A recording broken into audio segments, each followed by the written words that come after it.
অভিজিৎ গঙ্গোপাধ্যায়কে কটাক্ষে বিঁধলেন তৃণমূলের সর্বভারতীয় সাধারণ সম্পাদক অভিষেক বন্দ্যোপাধ্যায়। কি বললেন তিনি, শুনে নেব আমরা।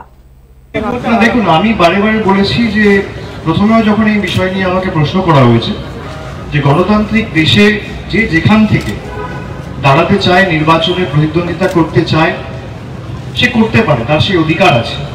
তবে আমার যেটুকু আমি দেখেছি, আমি যেহেতু একটি মিটিংয়ে ব্যস্ত ছিলাম, আমি যেটুকু শুনেছি বা সংবাদ মাধ্যমে যেটুকু দেখেছি, আমার দু তিনটে জিনিস খুব ইন্টারেস্টিং লেগেছে।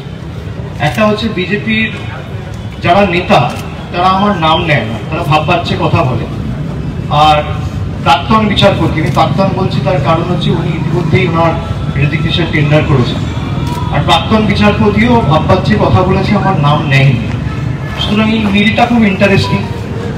আর সেকেন্ড হচ্ছে উনি যে বিষয়গুলো নিয়ে বলেছেন তার মধ্যে সব থেকে বেশি ইন্টারেস্টিং আমার যেটা লেগেছে সেটা হচ্ছে উনি স্পষ্ট করে একটা সত্যি কথা বলে দিয়েছে, হয়তো মুখ ফসকেই বলে দিয়েছে, কিন্তু সত্যিটা বলেছেন বলে আমি তাকে ধন্যবাদ জানাচ্ছি।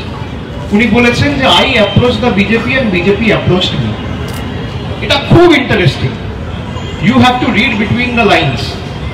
উনি তার মানে স্পষ্ট করে বলছেন যে আমি যখন বিচার ব্যবস্থায় বিচারকের চেয়ারে বসে বিভিন্ন শুনানিতে আমার রায় দিয়েছি বা আমার এজলাসে যে সমস্ত ঘটনার শুনানি হয়েছে, সেই সময়ে বিজেপি আমার সাথে যোগাযোগে ছিল এবং আমি বিজেপির সাথে যোগাযোগে ছিলাম।